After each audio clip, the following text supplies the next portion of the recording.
بسم اللہ الرحمن الرحیم۔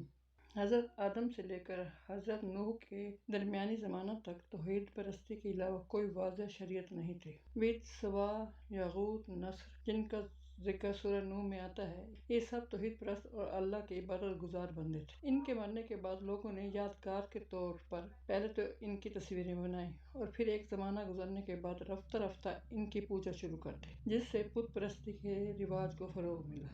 چنانچہ اللہ تعالیٰ نے ان کی اصلاح کے لیے حضرت نوح کو مأمور فرمایا۔ جب ان پر پند و نساء کا کوئی اثر نہ ہوا تو سب ایک آبی طوفان کے ذریعے ہلاک کر دیے گئے، ماں سوا ان کے جو حضرت نوح کے ساتھ کشتی میں سوار ہو گئے تھے۔ روئے زمین پر کوئی بھی زندہ نہ بچ سکا۔ حضرت نوح کے بعد ایک عرصے تک ان کی اولاد اللہ تعالیٰ کی پرستش کرتی رہی اور مختلف ممالک ان کی اولاد در اولاد نے تعمیر و آباد کیے۔ اسی لیے حضرت نوح کو آدم ثانی کہا جاتا ہے۔ اس طرح مختلف اقوام کا ایک وسیع سلسلہ شروع ہو گیا اور مختلف خطہائے زمین میں خاصی متمدن قومیں اپنی اپنی تہذیب و تمدن کی موجد بنی۔ پھر وقت گزرنے کے ساتھ ساتھ ان میں مذہبی کج روی پیدا ہوتی چلی گئی، جن کی اصلاح کے لیے مختلف علاقوں میں اللہ تعالیٰ کی طرف سے پیغمبر مبعوث ہوئے۔ حضرت ہود، حضرت صالح، حضرت یونس، حضرت لوط، حضرت ابراہیم اور دیگر انبیاء کرام علیہ السلام، ان کی قوموں نے اپنے پیغمبروں کی تکذیب کی، انہیں ایذائیں دی اور ان سے سرکشی کرتے رہے، یہاں تک کہ ان اقوام پر بھی عذاب الہی نازل ہوا اور ان پیغمبران کرام کو اپنے علاقوں سے ہجرت کر جانے کا حکم ملا۔ حضرت ابراہیم علیہ السلام نے عراق سے ہجرت کر کے شام میں سکونت اختیار کی۔ حضرت ابراہیم تمام بنی اسرائیل اور بنی اسماعیل کے جد امجد ہیں۔ 86 برس کی عمر میں آپ کے یہاں حضرت ہاجرہ کے بطن سے حضرت اسماعیل پیدا ہوئے۔ حضرت اسماعیل کے چہرے پر بچپن ہی سے عظمت اور بزرگی کے آثار نمایاں تھے، اسی لیے آپ کو اپنے اکلوتے بیٹے سے بہت محبت، مگر آپ کی پہلی بیوی حضرت سارہ کے ہاں کوئی اولاد نہ تھی۔ حضرت سارہ کے لیے حضرت ہاجرہ کا یہ عزت و شرف باعث رنج و ملال ہوا، چنانچہ انہوں نے حضرت ابراہیم علیہ السلام سے اصرار کیا کہ وہ حضرت ہاجرہ اور ان کے بیٹے کو کسی دور دراز مقام پر چھوڑ آئیں تاکہ وہ میری نظروں سے اوجھل رہیں۔ آپ اس بارے میں حکم الہی کا انتظار کرنے لگے۔ ادھر اللہ تبارک و تعالیٰ کو یہ منظور تھا کہ وہ جزیرہ العرب کو حضرت اسماعیل کی اولاد سے آباد کرے اور دنیا کی آخری قیادت اور رہنمائی آپ کی اولاد کو عطا فرمائے۔ اس لیے حضرت ابراہیم کو حکم ہوا کہ حضرت اسماعیل اور ان کی والدہ کو کسی ویرانے میں چھوڑ آئیں۔ چنانچہ آپ نے اپنی بیوی اور بچے کی محبت کو اللہ تعالیٰ کی رضا پر قربان کر دیا اور بیوی ہاجرہ اور بچے کو ایک سنسان اور بے آب و گیا میدان میں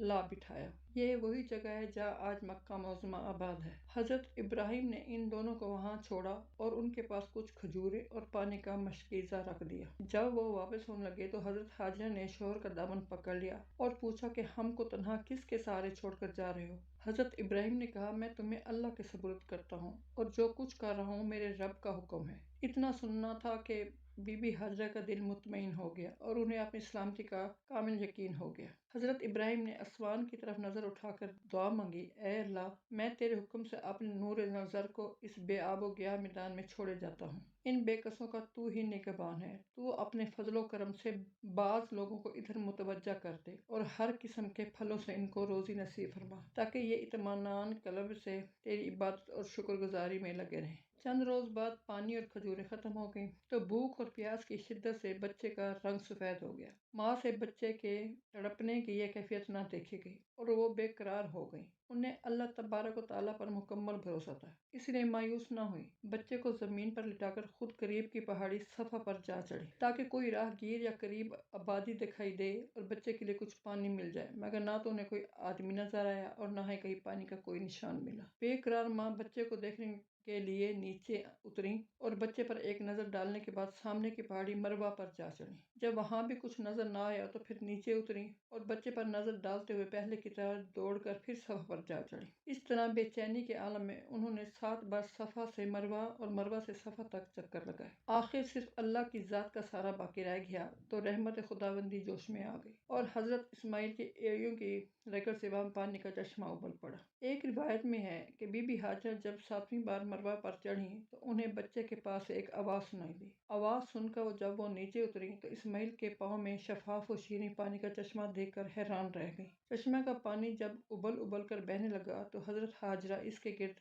مٹی کا بند باندھتی جاتی اور زم زم کہتی جاتی۔ زم سامی زبان کا لفظ ہے جس کے معنی ہے ٹھہر ٹھہر۔ اس وجہ سے چشمے کا نام ہی زمزم پڑ گیا جو آج تک جاری ہے۔ چشمہ پھوٹنے کی وجہ سے یہ بے آب و گیا صحرا نخلستان بن گیا۔ اتفاق سے انہی دنوں یمن میں سخت قحط پڑا اور قبیلہ بنو جرہم کے لوگ تلاش معاش میں ادھر سے گزرے۔ یمن کے رہنے والے عموماً تجارت کی غرض سے اسی راستے سے آیا جایا کرتے تھے۔ انہوں نے پہلی بار فضا میں کچھ پرندے اڑتے دیکھے تو سخت متعجب ہوئے کہ یہاں کوسوں پانی کا نشان نہیں، پھر یہ پرندے کہاں سے آ گئے؟ ایک شخص اس چیز کی ٹوہ میں آیا اور وہاں چشمہ دیکھ کر حیران رہ گیا۔ اس نے واپس آ کر اپنے ساتھیوں کو بتایا کہ وہاں ایک چشمہ پھوٹ رہا ہے، اس کے کنارے ایک باوقار عورت بیٹھی ہے اور اس کے ساتھ ایک چھوٹا بچہ بھی ہے، اور وہ عورت مجھے کوئی شہزادی اور بچہ شہزادہ لگتا ہے۔ اور حقیقت بھی یہی تھی کہ حضرت حاجرہ مصر کے بادشاہ رکیون کی بیٹی تھی۔ اس شخص نے یہ مشورہ دیا کہ کیوں نہ انہیں ختم کر کے چشمے پر قبضہ کر لیا جائے، لیکن قبیلے کے سردار نے کہا ہرگز نہیں، بلکہ ہم ان سے اجازت لے کر ان کے محافظوں کی حیثیت سے یہاں ٹھہر سکتے ہیں۔